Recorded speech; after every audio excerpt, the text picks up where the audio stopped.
बिस्मिल्लाहिर्रहमानिर्रहीम। रब्बी ज़िदनी इल्मन नाफिया। मैं शाह ज़ाकिर अमानुल्लाह के Urdu girls high school Jalgaon 8वीं जमात में पहला बाब नातिक और गैर नातिक अदाद। पिछली वीडियो में हमने नातिक और गैर नातिक अदाद और अददी ख़त, नुकात और उसके मुअद्दिद, अददी ख़त पर जो है नातिक अदाद कैसे जो है दिखाए जाते हैं ये हमने देखे। आइए अब नातिक अदाद में तरतीबी ताल्लुक यानी क्या? छोटा बड़ापन या मसावी है। अब नातिक अदाद में छोटा बड़ापन तो बड़े की अलामत ये है बड़ा, फिर छोटे की अलामत ये रहेगी और मसावी की अलामत आप सब जानते हैं, मसावी या बराबर, बराबर या मसावी। तो हमें जो है नातिक अदाद यानी m/n की सूरत में जो अदाद है तो ये अलामत लगानी है। प्यारे बच्चों फिर से ध्यान देंगे, हमारी सीधे हाथ की कोनी जो है, सीधे हाथ की कोनी ये काय की अलामत बताती है? बड़े की। छोटे हाथ की कोनी ये छोटे की अलामत है। उल्टे हाथ की कोनी ये छोटे की अलामत बताती है और बराबर की अलामत आप जानते हैं। इस तरीके से हम ये बड़े की अलामत छोटे की अलामत ध्यान में रखते हुए ये करेंगे। पिछले टाइम हमने ये भी देखे कि ज़ीरो के सिफर के दाएं जानिब मस्बत अदाद होते हैं और बाएं जानिब मनफी अदाद होते हैं वगैरह। अब ये सिफर से बड़ा एक है, एक से बड़ा दो है, दो से बड़ा तीन है, यानी ये इन तमाम अदाद से बड़े ये अदाद है। लेकिन मनफी अदाद में जैसे अदाद बड़े होते जाते हैं तो सिफर बड़ा है नफी एक से, यानी नफी एक छोटा है सिफर से, नफी दो छोटा है नफी एक से भी, सिफर से भी, मस्बत अदाद से भी। जैसे जैसे मनफी अदाद जो है बढ़ते जाएंगे वैसे वैसे वो पहले वाले अदाद से छोटे होते जाएंगे। जैसे कि नफी 27 ये छोटा है नफी एक से, जबकि हम देखते हैं कि 27 यानी मस्बत अदद है, तभी अदद है, बड़ा है एक से। ये समझ में आ रहा है आपके?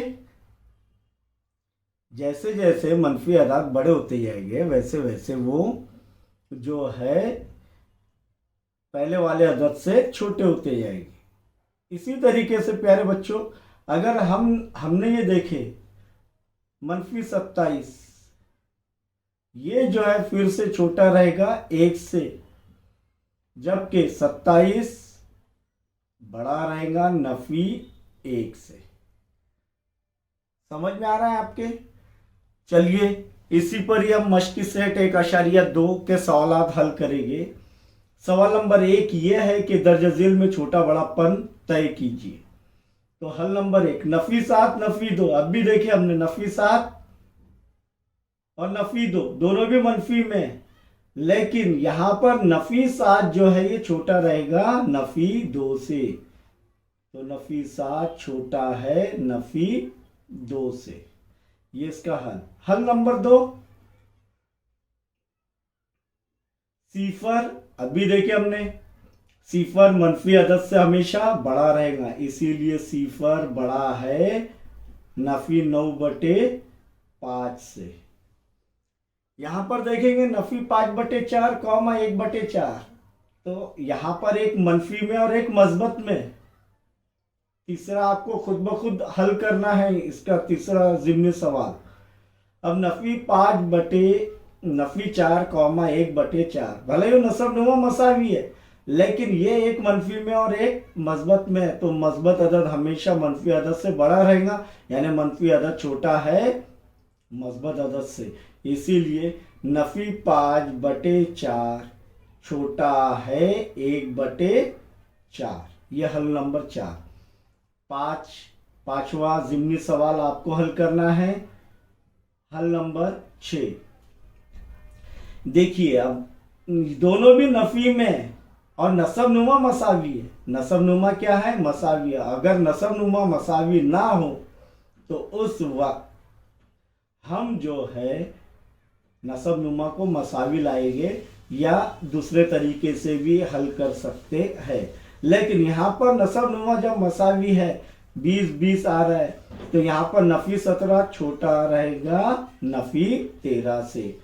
तो इसीलिए नफी 17/20 छोटा है नफी 13/20 से। अब इसका दूसरा तरीका क्या है? देखिए यहाँ पर इसका दूसरा तरीका हम इधर हल करेंगे। ये इधर भी कर सकते हैं इधर भी, लेकिन ये दोनों भी नफी में। इधर तो फौरन जो है पहचान लेंगे हम, एक नफी में एक जमा में। तो नफी मनफी अदद हमेशा मस्बत अदद से छोटा रहता है।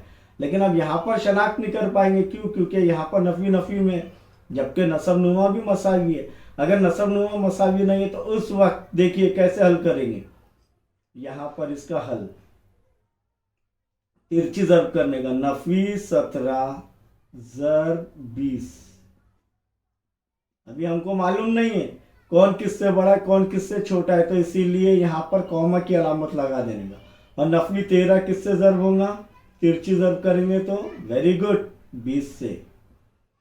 अब देखिए अब आपको 17 का पारा नहीं आ रहा तो ये तो सिफर आ रहा है। 17 दूनी 34 और नफी ज़र्ब जमा नफी। इधर भी देखेंगे नफी ज़र्ब जमा नफी। अब इधर कॉमा नहीं देना। क्यों? क्योंकि हमें जवाब आ जा रहा है 13 ज़र्ब सिफर सिफर 13 दूनी 26। अब नफी 340 और नफी 260 तो नफी 340 छोटा है नफी 260 से, यानी इसीलिए नफी 17/20 छोटा है नफी 13/20 से। समझ में आया? अब आगे का सवाल और हल करेंगे हम इंशाअल्लाह नेक्स्ट वीडियो में।